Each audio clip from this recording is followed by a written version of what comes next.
Hello everyone, welcome to another Odd Commander episode, home to the most unique deck list that you can find at your Commander table. As of writing this, Avatar The Last Airbender spoilers are finally finished, but I am far from finished with building all of these interesting commanders. Did you know that there are 112 new commanders in this set? It's crazy. Sometimes it's hard to choose which ones we showcase on this channel, so if you have an interest in any of the commanders with a unique strategy, please let me know in the comments. Alright, let's get on with the deck tech and talk about Monk Gyatso. Monk Gyatso is a legendary creature human monk. It costs 3 and a white, and says whenever another creature you control becomes the target of a spell or ability, you may airbend that creature. Airbending is a new mechanic from Avatar that means to exile a creature, which can then be recast for 2 mana from exile, normal timing restrictions apply. It's a very versatile ability that can be used for removal, protection, or a blink engine very easily. Monk Gyatso is in the unique position of being the best airbending commander. This is by far the most repeatable way to airbend consistently. Almost every other airbending card airbends a single target or has a one-off effect, with the exception of one Appa card that has an attack trigger. There's just not a lot of support if you want to base your whole strategy around airbending and recasting creatures repeatedly. So that's what we're going to aim to do with Monk Gyatso. The fact that you can trigger Gyatso with any activated ability means that you can use free activated abilities that target a creature. Then you'll be able to cast it again for 2 and get the benefit out of it. So this deck is a value and combo soup with lots of different approaches that you could take to finishing off the game. Our goal is to build a functional blink machine with Monk Gyatso and some other cards that can very easily go infinite and win you the game. Let's address the most important ingredients to this soup. In order to recast airbend creatures, you have to spend 2 mana. If you have to spend mana, it's going to be harder to go infinite, so let's try to avoid that cost. Semblance Anvil is absolutely the best version of this effect, since we get to exile a creature and then make every creature that we cast cost 2 less. This reduces the cost of each airbend creature to 0, letting us immediately recast it. This is incredibly valuable with a free activated ability, which means we can infinitely recast the creature and continue to get its benefit until we choose to stop. We don't want to solely rely on Semblance Anvil, so we have Cloud Key, Helm of Awakening, Oketra's Monument, and Pearl Medallion. The first 2 will reduce any of our creatures down by 1. The latter 2 will only reduce the white ones by 1, but there's still a lot of benefit to it since we have plenty of white creatures that can win us the game. Oketra's Monument is especially cool because it gives us a payoff for repeatedly casting our creatures from exile, giving us a 1/1 warrior token every time. But that's it for our cost reducers. Let's talk about the ways that we can repeatedly make this triggered ability happen. Shuko and Lightning Greaves are the best equipment for the job. Equipping is a targeted ability, so every time we equip one of these for free, we can airbend that creature. Gyatso's ability also works at instant speed though, so cards like Nomad's Encore and Warrior Encore can also airbend our creatures, and this can happen on anyone's turn, combined with Vidalcan Orrery or simply a creature that we can flash in, and we can go infinite in response to something that someone else is doing. We also have Paradise Mantle, which isn't a free equip, but with a creature that untaps another creature, it can give infinite mana.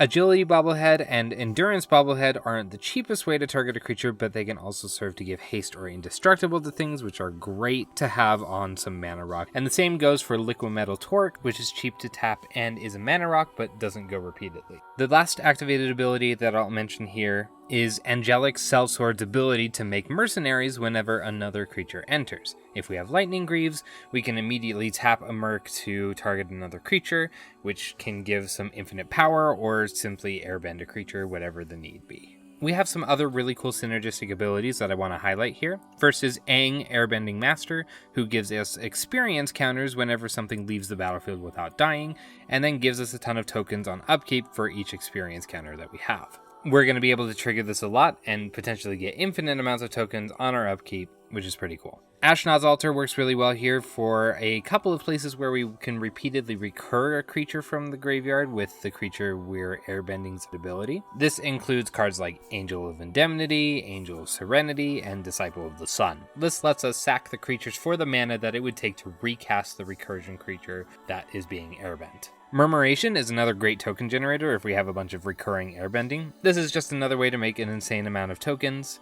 or we can use it for value and get a whole bunch of flying chump blockers as well. Scroll of Fate is really cool, letting us manifest cards from our hand, putting them on the battlefield face down as 2/2 creatures. That means that when we target them with our airbending, we're able to recast them for 2 regardless of their original cost. Sweet card, great inclusion for this deck. Last mention here is Taj Nair Swordsmith, which is just going to be the easiest way to make sure that we have one of those equipment at the ready so we can start our chain of airbending. Let's talk about the creatures that we have in the deck that will let us win the game.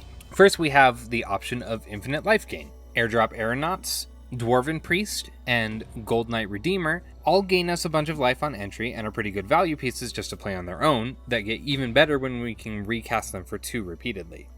Holy Cow, which brings me absolute delight to see it used well in a deck, can give us life and scry so we can dig for our win cons, but importantly, it also has flash, meaning we can do this on anyone else's turn. We can also simply exile our opponent's entire boards with something like Skyclave Apparition, replacing them with useless creatures that will stop our opponent's game plans. Or you could use Stalking Leonin to ward off your opponents from attacking because you can re-choose the player that it's targeting at will. Probably my favorite set of cards in this deck are the modal cards that let us choose our method of winning based on the situation.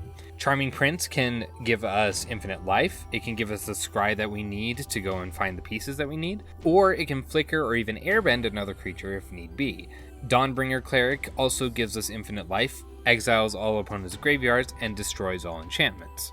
Inspired Inventor can give us infinite energy, power, and creatures. The energy doesn't have a lot of uses in this deck, but we do have an Aetherflux Conduit in the deck that we can scry for if we have the right piece, and that will let us spend all of that energy to cast our entire library. Kuso's Flanker can get infinitely big, give infinite life and scry, and exile all players' graveyards.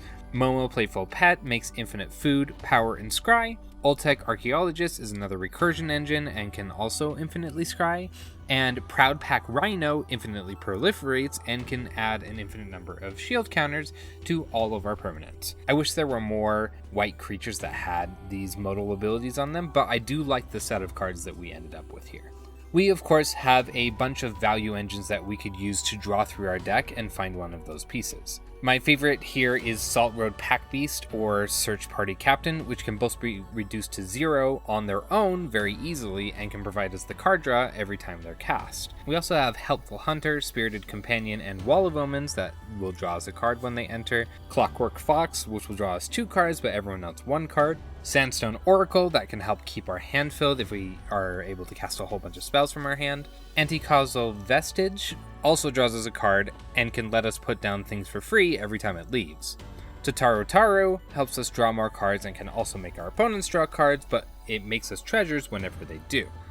We also have Flash Thompson and Village Bellringer to untap our creatures, something that we're not taking a ton of advantage of, but has uses with Mercenaries and Paradise Mantle like we've already mentioned.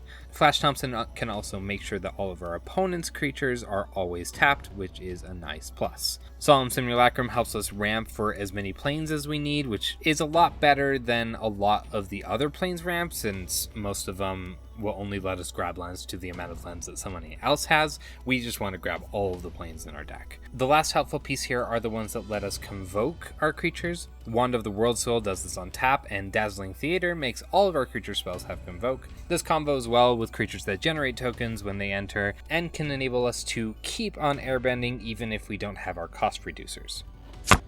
We've got a couple of other utility pieces that don't necessarily win us the game, but are very helpful for our strategy. First, we're going to be able to draw a ton of cards, so we need the maximum hand size removed with Reliquary Tower or Thought Vessel. We also have some great protection pieces with Archon of Coronation, Eagle of Deliverance, and Selfless Squire, which will protect our creatures and life total very handily. Our last item is our interaction pieces, which mostly come in the form of Banishment with Leonin Relic Warder and Palace Jailer. We also have Witch Enchanter to take care of artifacts and enchantments. And then we have 2 non-creature spells here with Avatar's Wrath, which is a great way to airbend a bunch of our own stuff, as it's just an all-star board wipe that I think we'll see all the time. And Final Showdown, a great modular board wipe that can be cast at instant speed if need be. While we can theoretically clear the whole board with an infinite loop, if we don't have one, it's still good to have these standard board wipes. And that's it for the deck tech. What do you think of this build? Let me know in the comments. I think there are a lot of similarities with this deck and any run-of-the-mill Blink deck that you can find, but there are a lot of really cool things that make this deck unique, and it's what drew me to build this deck. It honestly reminded me of Nadu with the activated ability synergy, although maybe not quite so explosive and oppressive. I'm looking forward to testing this out in my commander table. Thank you all for watching, and I'll see you in the next one.